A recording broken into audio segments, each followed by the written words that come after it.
Hey everybody, it's the program. We're on TV once again, once a day, every day. Turn on the machines. Let me start talking. We're gonna be here for an hour. Here we go. Living life. I got, tried to pour some things with well, wearing sunglasses all inside. It's hard to pour.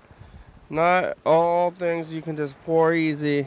Sometimes it's a little harder to pour anything. Today is Monday, and we're back on the couch again after yesterday and the day before that, and for the past 2,608 days we've been going somewhere, not necessarily on the couch every time, but mostly on the couch and sometimes other places. And today is the 2,609th day of it. How have the past 2,609 days been for you, viewers? It's been pretty good for me. I was listening to episode 1 last night, and it was pretty fun. Just going back, listening to the radio a little bit, listening to 2010. You ever done that? You can go to the website, go to YDHWM.com, and you can go into the radio archives and go see the radio episodes, and those are the first couple of episodes on there. A lot of people, you don't realize, if you want to go back and look at the very original episodes, that there's a whole radio season that's before the regular season, starting in 2000, like way back then, and then you can hear the first thing we started up doing. And I spent the first couple of minutes saying, like, well, looks like it's been 30 seconds. Now what? And then about 30 seconds after that, I say, oh, looks like we made it a whole minute. I don't know what we're going to do now. That was 2,609. Oh, there we go. We're still going. Who was that? I was going to make this far. What are we going to do there? Maybe we're going to look at the phones.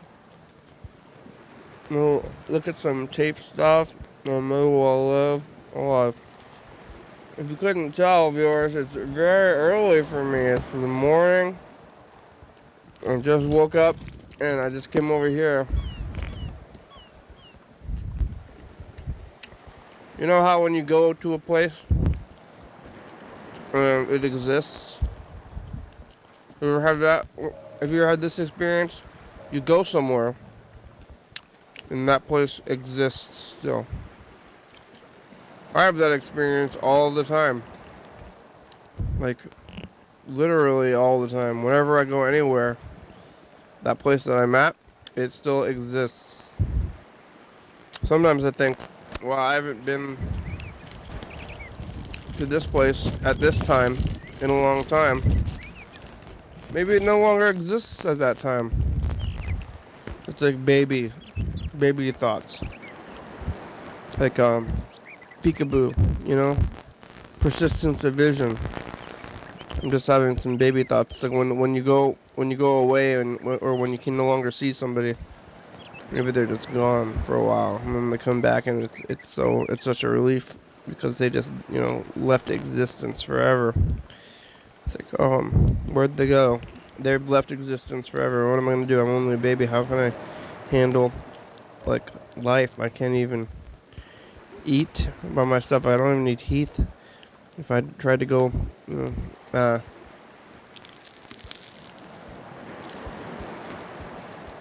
foraging,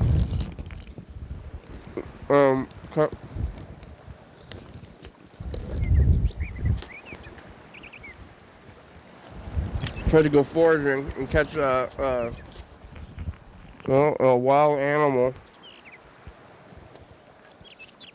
like, and catch a, can't even eat it on any teeth.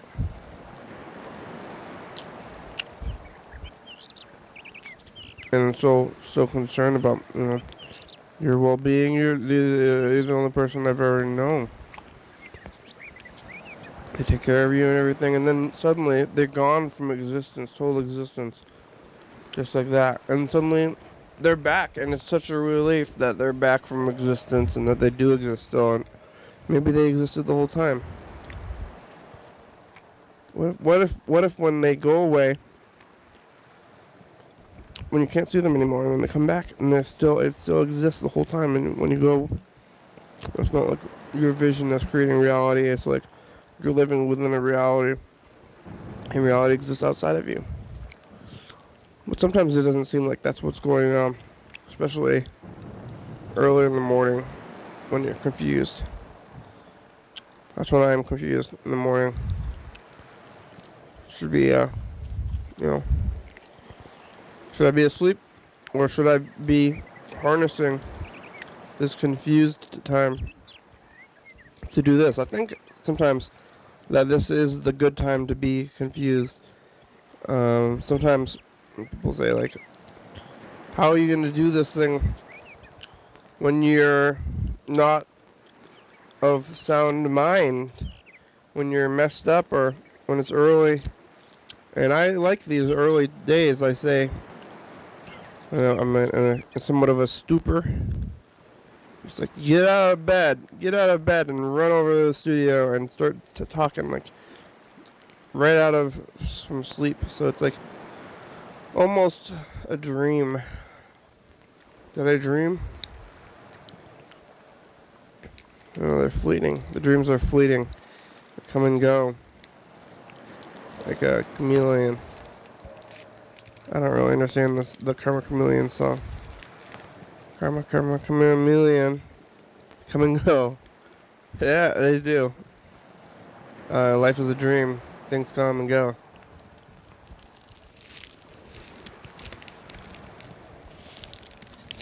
From blinking lights outside.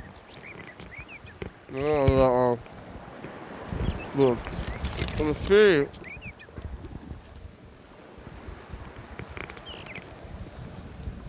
The city of Olympia is doing some kind of construction outside.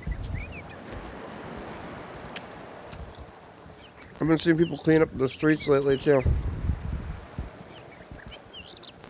Somebody shoved all these pine needles and old leaves into a garbage can outside the studio, and then they blocked off the sidewalk with caution tape, and I had to go around the tape. I told them, I need to go in there. I'm gonna walk through your caution tape. Do I need caution for this? It looks like you're just raking the leaves. Like, why did you put up caution tape? You just don't want anybody to get in your space? Is the caution tape really necessary? It doesn't seem that necessary to have the caution tape. Not like anything that bad was happening and people could know not to step up there, but like, maybe they're like, put up the caution tape. We can't have anybody coming in here getting hit in the face with a broom or with a rake on the back, or getting raked on your feet, because you could potentially hurt your feet if you have really weak feet. Like, my feet are weak. You've raked my feet and they broke my bones, and now I'm upset with the city. Are you with the city, sir? Are you with the city, sir? You hit me in the face with a rake. Where was your caution tape? It's right there. You broke the thing. I had you go to court. I got hit in the face with a rake. Run.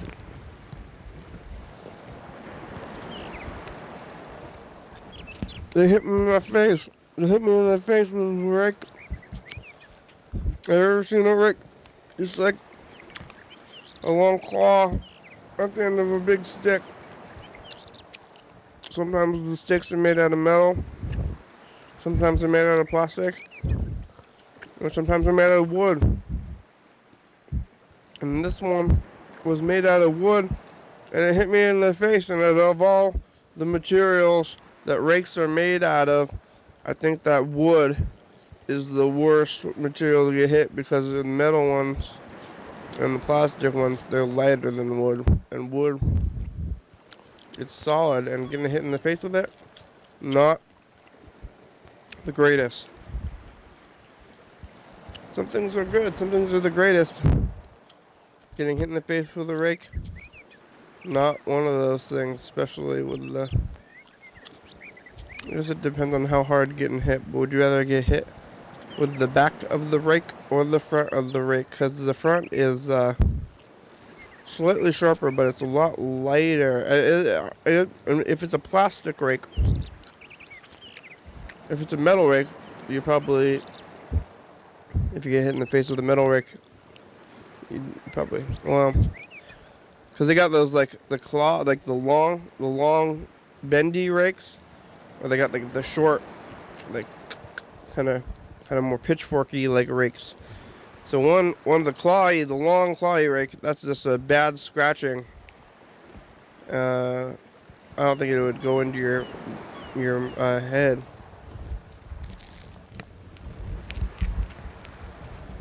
Well, if it was one of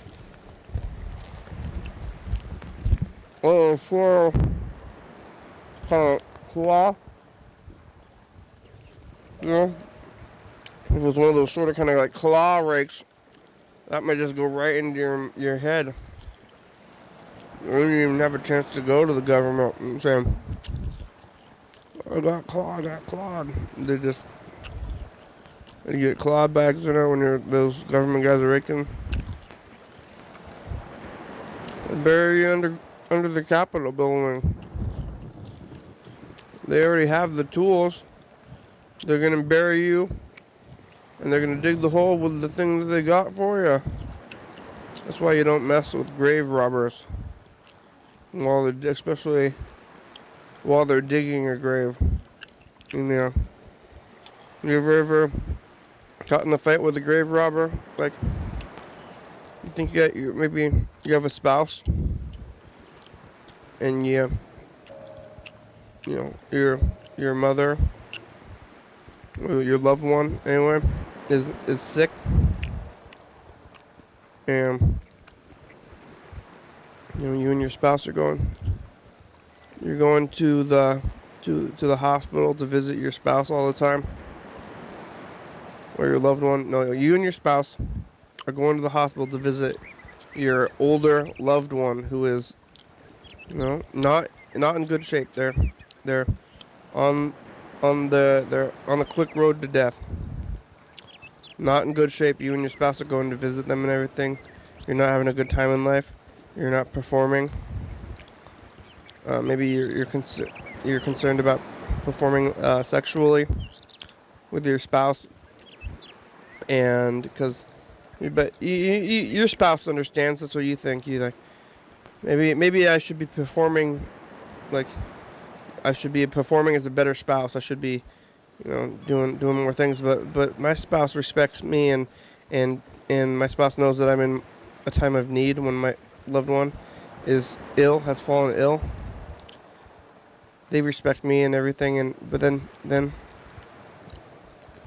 your loved one, the older one, and the time comes and they pass, and it's not good. It's bad, but it's part of life,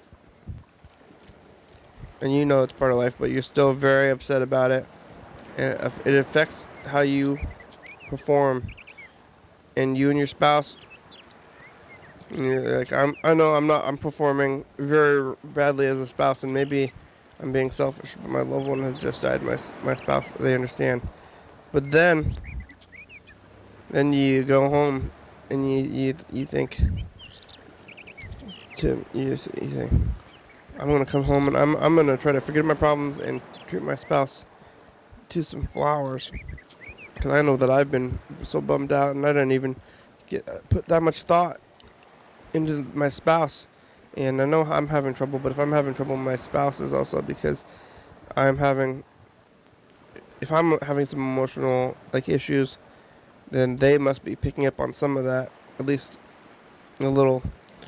So maybe I'll go get some, you know, I would say flowers. I don't like flowers that much. I would rather get a good roast, a roast beef, and tie a ribbon on the roast beef, and you're going to bring it home to your spouse, and you're going to say, spouse, I care about you.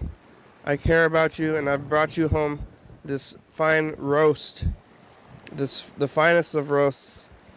This is a prime, they call it prime cut roast. I took it from the store. I've tied it with a ribbon, and I'm presenting it. That's how you're in bed. Your other spouse is in bed with the gravedigger. Is that the gravedigger? You come into your home, and you say, I was just sleepy from digging graves, and I decided to lie in this bed, and then, whoa. I thought your wife was a dead person. I just assume that when I see people with their eyes closed, that they're dead, and that I can lie with them because I just take naps. I take naps in coffins. I'm the gravedigger. I take naps, and it's okay. I don't do anything weird. I'm not a necrophile. I'm not touching the dead. I thought that they were dead, and I was just gonna sleep here. Nothing overtly like deviant going on in this room today with your spouse. And I don't know about this. I don't know about this. I'll take your word for it. I'll take your word for it this time, gravedigger. But get the hell out of my house and get away from my spouse. Get the hell away from my spouse and get out of the house. So you're the gravedigger. They they have like a tie. And you're like, oh well, it's a good thing that they're wearing a full tuxedo to bed, because otherwise, like anything other than full tux in bed with my spouse, I would consider that to be indecent. You need to be very well dressed. Like if you're wearing a fancy dress and you're in there, maybe you're just trying to be a weird waiter who is sleeping with the dead. That's what you're going to do with your tuxedo. But instead, when the gravedigger you rip off your blankets, the gravedigger is only wearing a bow tie. And where is the rest of your tux? What kind of like tomfoolery? Is that supposed to be like somebody's name? What in the tomfoolery is going on here? Where are your undergarments and overgarments?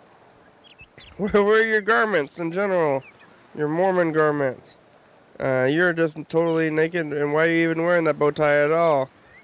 They got a bow tie, and they run away. They run away, and you say, spouse,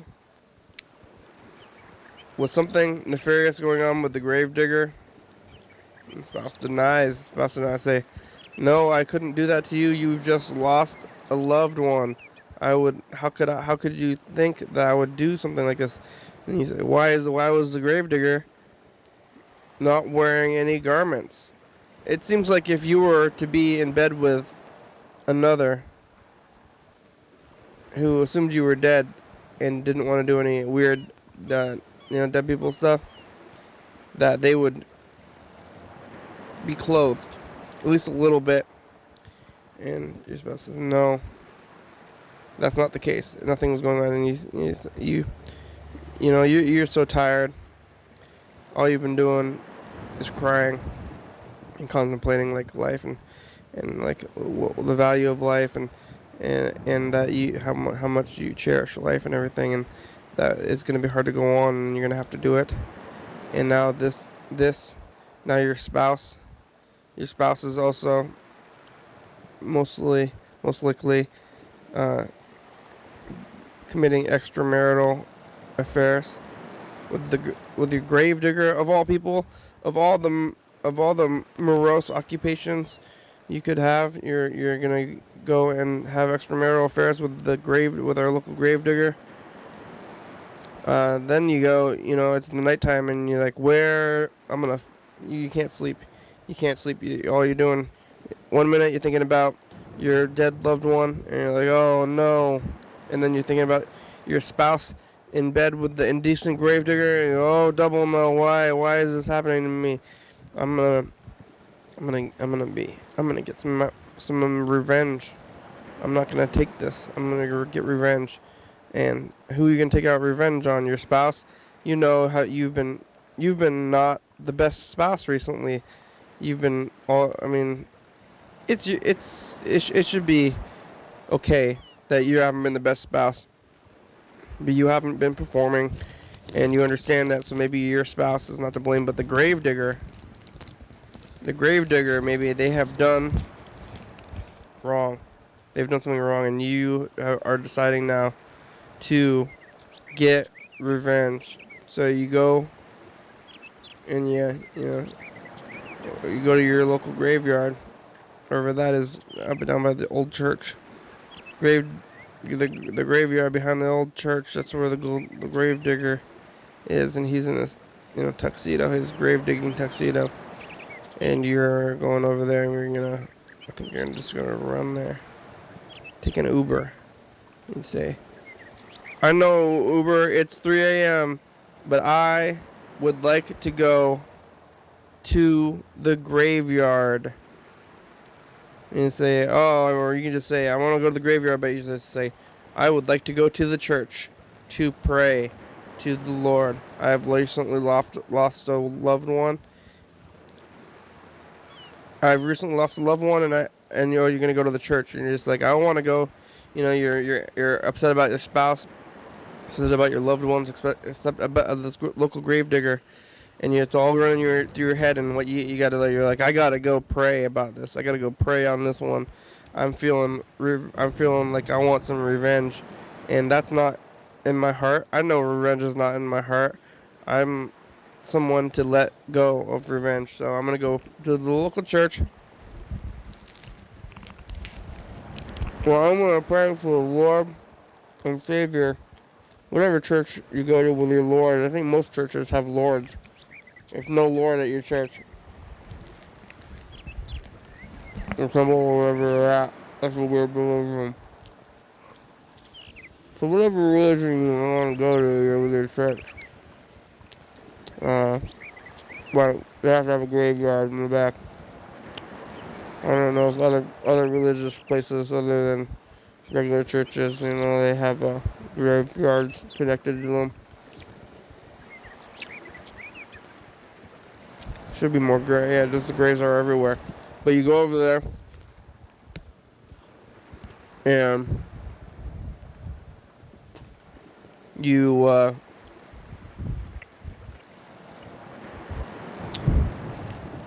gonna go to church in your Uber. They let you off in front of the church. It's 3 a.m. It's, like Thursday or something. This was a little weird. Gravediggers, or the Uber driver's gonna be home and like, I drove this weird guy crying. He was crying. I drove him to it. They were crying. I drove him to the church in the middle of the night. What are they gonna do at that church? Hopefully nothing nefarious. I think they're just gonna go pray to the Lord. So you go and you're, praying to the Lord, saying, Lord, why am I dead? Or why does death happen? Why is my spouse committing extramarital affairs? And can you give me the power to forgive and to forget, or to move on? I want the power to move on and forget, Lord. And these are requests that are valid, because lots of people, they pray and they say, Lord, please, give me money. Please, help the hungry. Please let me pass my school exam, stuff like that. This is the one that I think the Lord can truly help you with, is like, Lord, please grant me the power to forgive. And you can get that power I can grant you that power too. But that's something that will work out.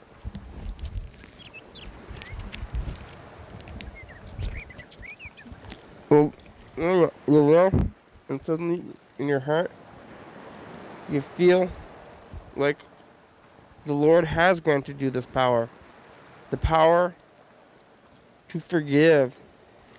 And it's a good feeling. It's an amazing feeling, you know. Forgiveness. It's a good feeling. And so you're like, thank you. Thank you, Lord. I knew I could count on you. That's why I came here. And you're gonna go out, and you're gonna go back to your spouse at home. You're gonna say, I know that it seems like I have some justification for not being the best spouse right now. But in the vows, it said through sickness and through health, and I think that it's not just my sickness and health; it's also the sickness and health of my loved ones. And just because just because my loved ones are sick, and that doesn't mean that I am just like have carte blanche to drop all my responsibilities as a thoughtful spouse. And I understand that how this could drive you to committing extramarital affairs that just haven't been there for you, and you just needed some emotional support, and maybe you got that from the gravedigger. And I forgive you, and I forget. And this is what you're gonna say as you're leaving the church, and you've been there for a while, and you finally have forgiveness in your heart. But then as you're walking outside, you see the gravedigger. It's nighttime. He's graving the grave, and the Lord takes the power from you again, and you no longer forgive, and you've forgiven your spouse, but not that gravedigger, that dirty gravedigger. All you can do when you see the gravedigger, are you thinking about them without garments? All they have is a bow tie. You keep imagining they're fully dressed in their full tuxedo, their grave-digging tuxedo at this point. And you see that bow tie. That's the same bow tie that you were wearing when I caught you in bed with my spouse, committing extramarital affairs. That's my spouse. And you're all mad. Then you go and you try to attack the gravedigger. You're so mad now. And you run at the gravedigger. But this is the moral of the story right here, after all that stuff. Don't attack the gravedigger. They're already digging a grave. And they already have a shovel or a rake. Let's say it's that rake. Remember the claw rake? The smaller one? Not the longer, stretchy rake. The smaller claw on a rake. And it's right here on the head, and you're dead. You're a dead person. And they push you in your grave. They have the grave right there. So it's like, oh, okay, you're running at the gravedigger. The gravedigger's like, what are you doing? I'm already holding this rake. You know? And then you get raked in the head, and then you fall in the grave, and the gravedigger's like, well, looks like I already have this grave. The grave, there's already you hit in the head, and you fall on the corpse that's already in the grave. Gravedigger is digging the grave for another corpse. It's not the loved one. That was a while ago. It was a couple of weeks ago. It's just some other random corpse. And then like not even that big of a deal to him, to the gravedigger. So look at that. Now in the story, you're dead, and the gravedigger is alive. Don't attack a gravedigger while they're digging your grave. That's the moral of the story. Because then they just take their rake and like, pop it out of your head, start filling in the grave. I guess the grave has been dug. Like you right before you got out of there, you didn't notice that. You didn't know, and you're like, I thought, how could this grave have been done? I'm gonna get them anyway, and then the grave was already done, and then they were like right about to start. I guess they don't fill up the grave until you get there, something. But they do. In this case, they're just filling up the grave, cleaning up the rake, kind of with the dirt. With the dirt from around you. Who would ever suspect? Maybe your spouse. But your spouse and gravedigger are in your cahoots, and your spouse didn't like you that much anyway. So don't mess with gravediggers.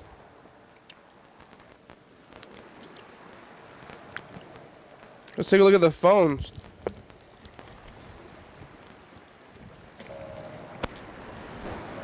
It's early. It's early in the morning, so like it would be hard for people to have called because they only had a day. Like they were there one day, but I want to call Yellow Fellow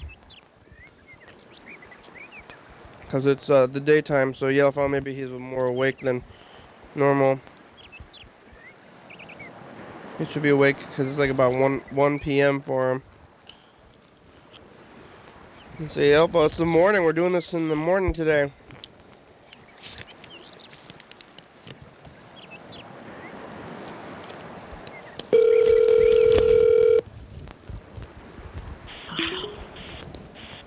Hello. Hello. Well, this is daytime. Daytime. It's not late at night. I'm calling you in the day. You're calling me in the day. Yeah. There's some people outside. They're using a really long trimmer. They're trimming a tree with they got a blade at the end of a stick and with a string. They're trimming it? Yeah, they just started. Wow. Imagine getting murdered or something like that. Yeah. It would be from really far away. What would be? Oh, yeah. But what if, like, somebody snuck in your room when you were sleeping and they're, like, standing out in the hallway and they could, like, reach your bed with the thing and just start sniffing it? From the skylight? How far away would they have to be? 8 feet. 8 feet? Oh, okay. Not bad. Yeah, but you can get somebody from the balcony and lean over the balcony. Huh? Lean over the balcony at a sporting event. And just start murdering someone with so what is it? It's like a spinning blade? No, it's just like it's got like giant scissors, and there's a string that pulls them closed. Oh, okay. Yeah, with the string. I just had a really good pizza. Oh yeah, from where? A little small 10-inch personal pie. This place called Fairmount Pizza. And it was a white pizza, which had like this balsamic sauce on it. And it had asparagus and cherry tomatoes. Whoa. No? Doesn't sound good? I said, wow. It sounds a little bit... That was so good. A little bit. Are you eating? What are you eating? I'm eating bread. Oh, just bread? Yeah. Like, is it special bread or? What? It's a baguette. Oh, well, there you go. That's good. That's not just bread. That's a baguette. You're eating it's a little frou-frou, I would say. That kind of pizza. A little foo-foo? Frou-frou. It's a bit fairish. Frou-frou. No. A little light in your loafers if you eat some baguette. Is that what you're saying? I wouldn't say those words. I'm using frou-frou. I know. But the connotation in my mind also goes to those other things when I hear frou-frou. Yeah. What makes it a white pizza? Huh? What makes it? I think just no sauce. Like no marinara sauce. But it had the balsamic sauce. Yeah. So it's kind of a brown. Do you know Italians call like spaghetti sauce? They call it gravy. Is that Italians? I think that's New Jersey people. Oh shit! You're right. Okay. Yeah. Which they're. The Italian person who told me that was from New Jersey. Yeah. So they're Italian. Is that a Sopranos thing? I think it's a Jersey thing. I think you got to be Italian and from Jersey. Like it's got to be both. Aren't they in Jersey and Sopranos, or am I wrong about that? I never seen it. Okay. Have you? I started it. I could never keep going with it, but I like it. I don't know. I never even watched. It's a little too. Yeah. It's a little too consistently dark. I don't know. Yeah. I mean, I like shows that are dark, but it's such a seedy world. It's I don't know. It's a little too much for me. I've never seen a minute of that show. Yeah. Well, I mean, What's the main guy? He's pretty good. James Gandolfini. Yeah, he's a great actor. Yeah, maybe that's a good one to watch. I haven't seen that one. Sometimes I think about trying to find shows that I haven't seen and watching it all the way through. Why not? I mean, yeah, enough people have said it's like just a classic show. I guess you should. Yeah. I've never given it a chance. I've never really watched too many of those. I've seen like Casino and stuff, but I'm not a big fan. Huh? Goodfellas? You like Goodfellas? Oh, nah. I tried to watch that too. I didn't like it. You're in that kind of area though on the East Coast. Do you ever see the mafia? Yeah. I've come across people doing crime in groups, like drug dealers, but never that type of people. Yeah. You know. What are they doing in all the like? What kind of crime does the mob do? I don't know. I mean, there's the like romanticized version of it from like The Godfather, you know. Yeah. But all they do is like wear suits and commit acts of violence. I don't understand how that's profitable. Yeah. Well, it's like the underpants gnome thing in South Park. There's some like question marks in there, but then there's profit at the end. Yeah. It's just like get a suit, be a jerk, smoke a cigar in a dimly lit room. Yeah. Be a jerk, commit acts of violence, profit. Well, I mean, it's a lot of like protection, like, hey, we're gonna protect your business, but hey, you also don't really have a choice. Oh, that's it. That's it. Extortion, yeah. Yeah. Veiled extortion. But I wonder how well they actually do with like if somebody like that actually had a problem. I guess there would be something nice about having the mob to help you out, because they probably would help you out depending on. Well, yeah. Because you're in the middle of a turf war.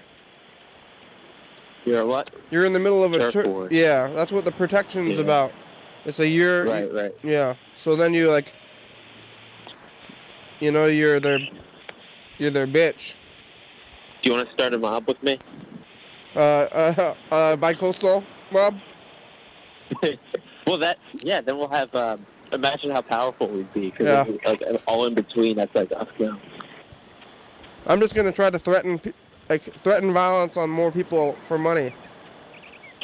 That's something you want to do? Like, I'm not going to do any violence or anything. All I got to do is talk to people. Like make friends? Like what? Well, no, yeah. What is this going to be?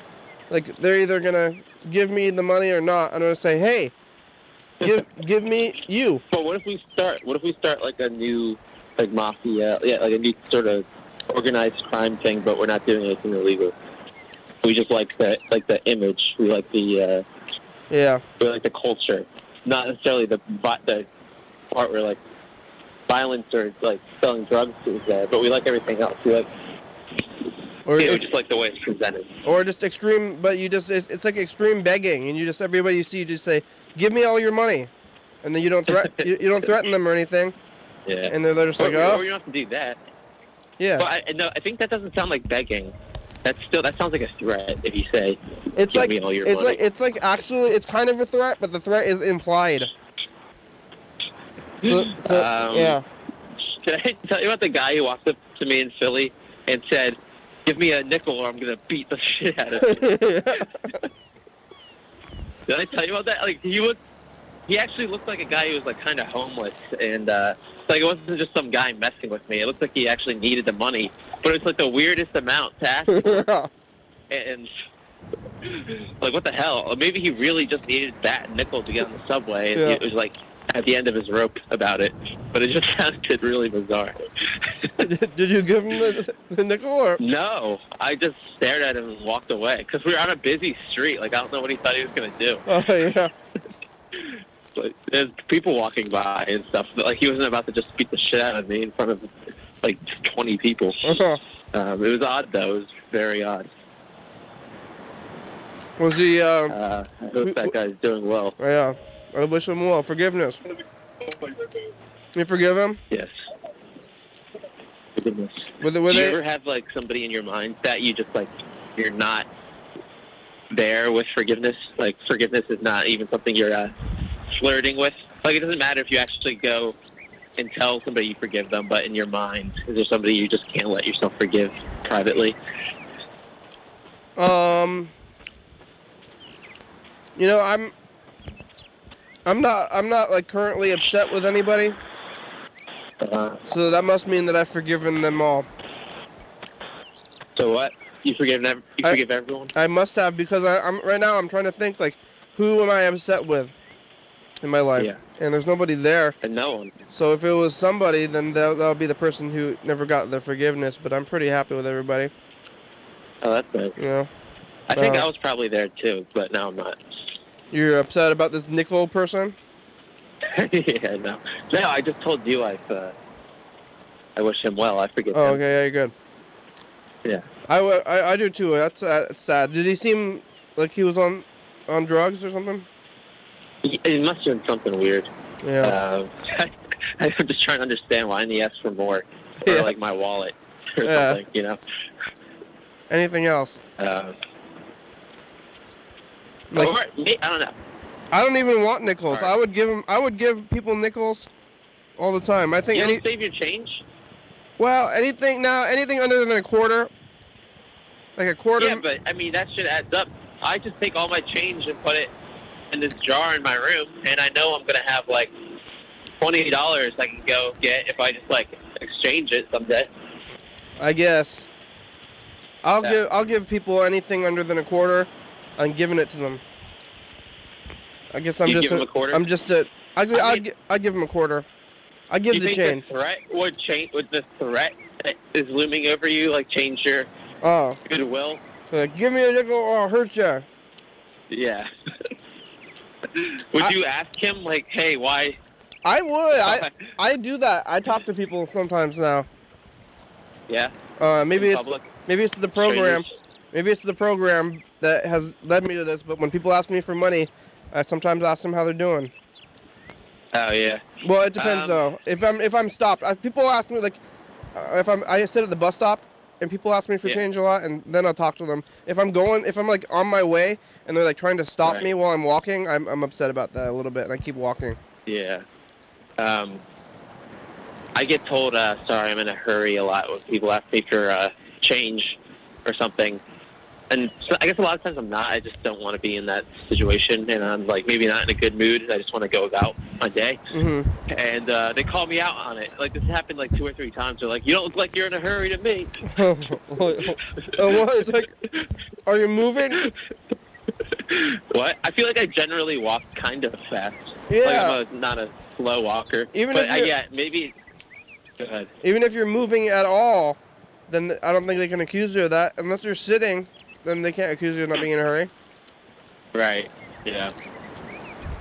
But, yeah, I guess it sounds like bullshit, which it kind of is, but it's like a white lie. Like, I'm just trying to go about my business. Mm-hmm. I usually, don't want to give money to say something, but I don't know what happened. Oh, damn, it's fucking... What? It's cold?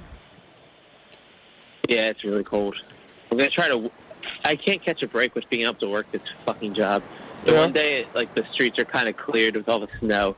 Now it's supposed to have, like, we're going to have, like, freezing rain or whatever, some bullshit. It's about to start in an hour. So.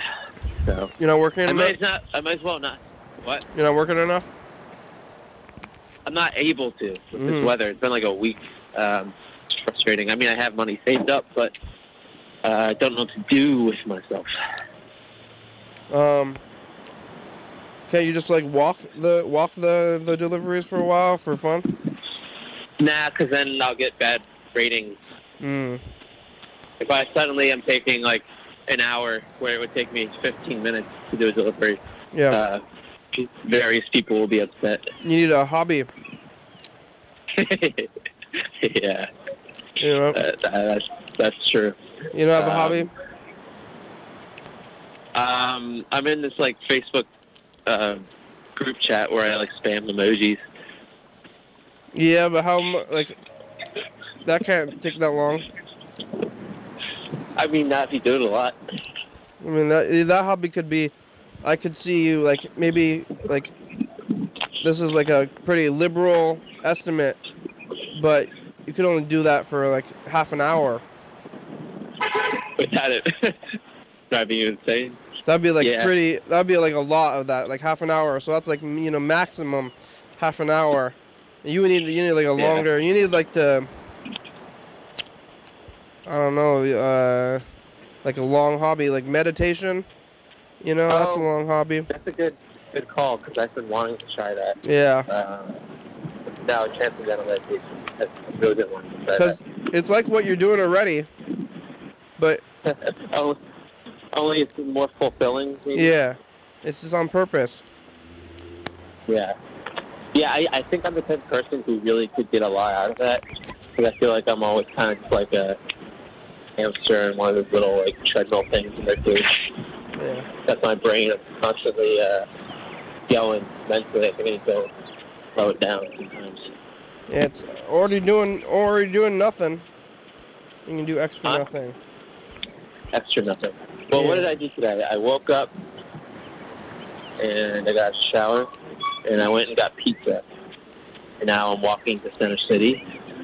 And my plan for the day from here was going to be to work. But then I checked the weather app and I can't. So I'm still walking to the city anyway. And then you guys called me. What should I do the rest? It's snowing? It's about to start in like an hour. Well, why don't you work? Freezing rain. Why don't you work for an hour? Can you just work for like one or two deliveries? I could. I could earn back that pizza money I just spent. No. You're right. I could give it a go. You could go. That bird noises on the show. There's bird noises, yeah. Yeah. Haven't you seen the show before? You heard it? Yeah. I don't think I've ever heard it like on the phone. Oh. Yeah. Yeah, it's there. I can hear it all the time. You should get real birds.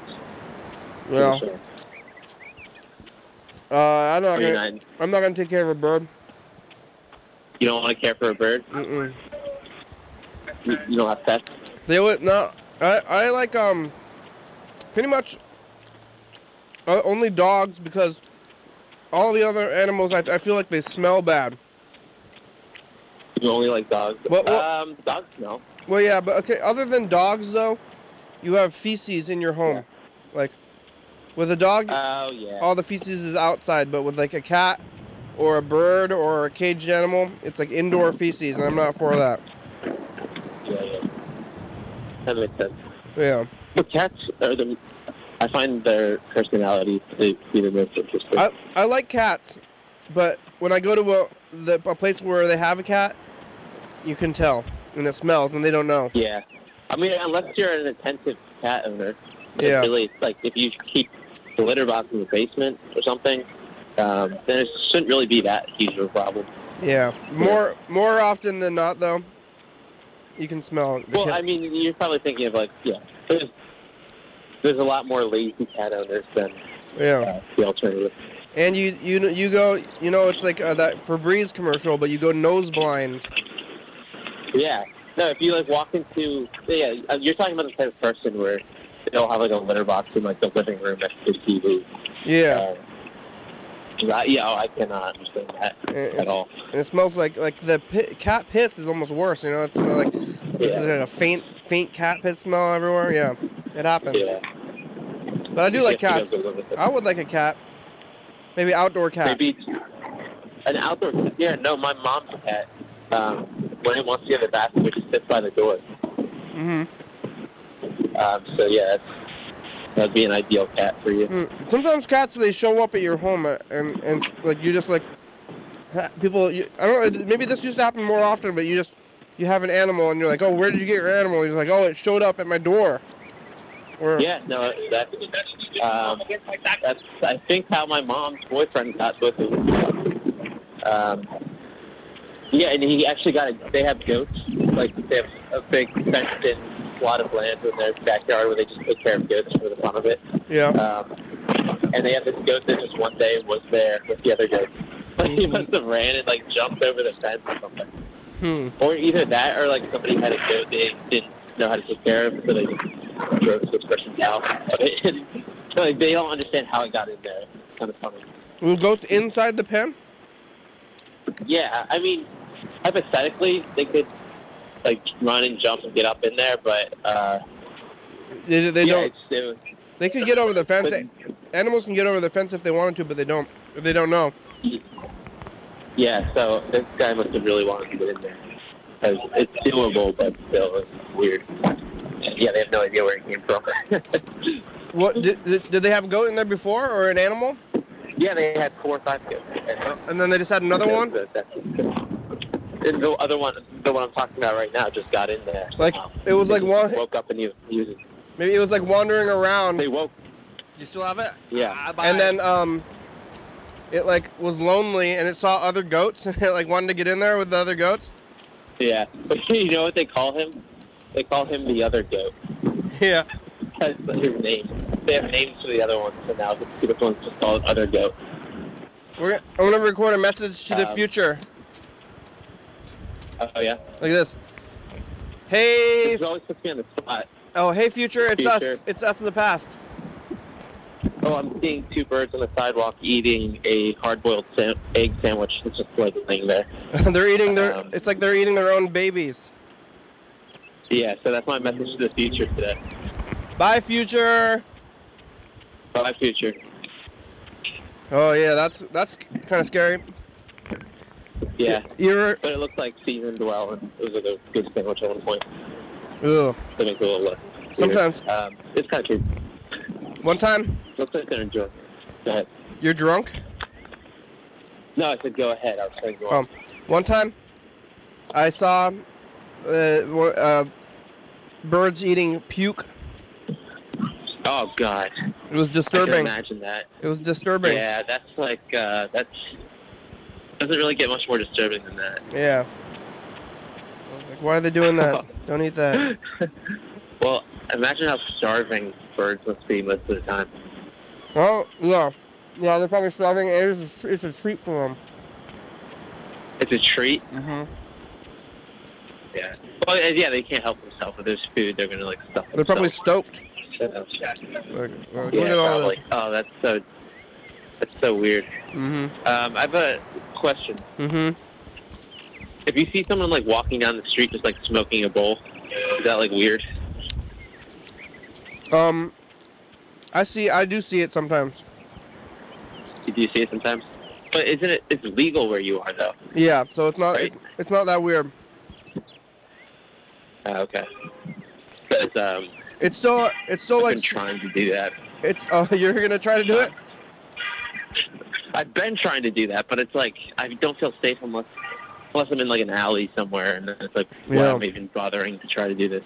How, like, it's totally illegal? There's no, like, medical still in your state? No, it's like, not as bad as it used to be, but, it's still, yeah, you can still get in trouble. I just like, it's just so banal to me now. I can't imagine anybody even getting in trouble for it. Like, yeah, I mean, I've never gotten in trouble for it, but yeah. Hypothetically, if a cop just, like, saw me doing that, he could be like, oh, what the fuck are you doing? You know? But, like, is it still, like, in other states where it's illegal, it's still, well, you'll get fined.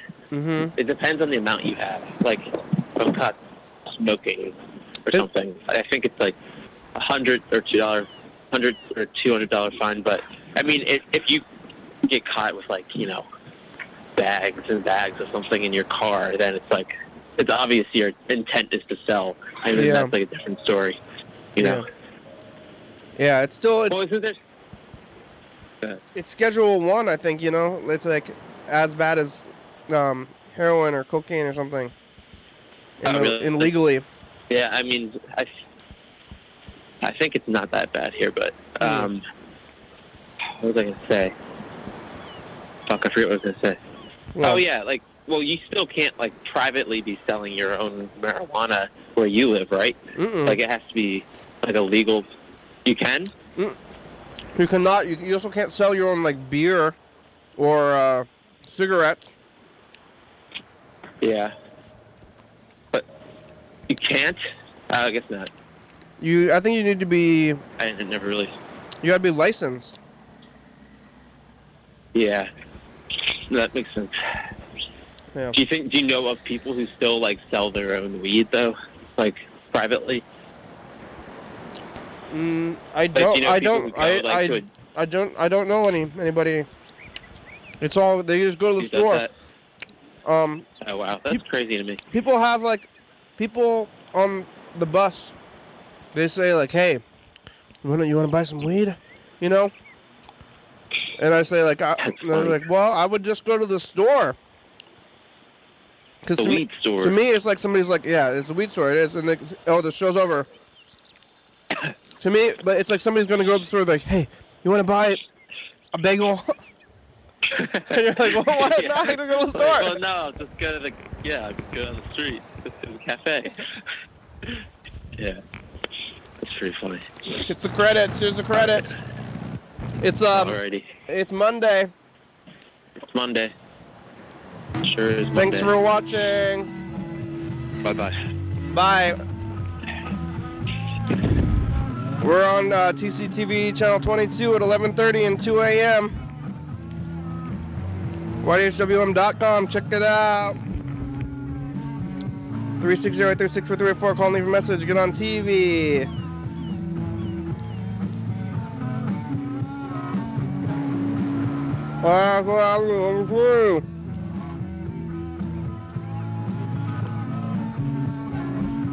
Gram's a good song, thank you.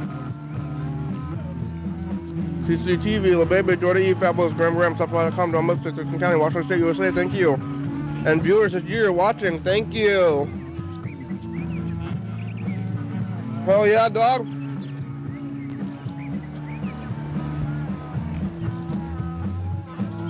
Bye.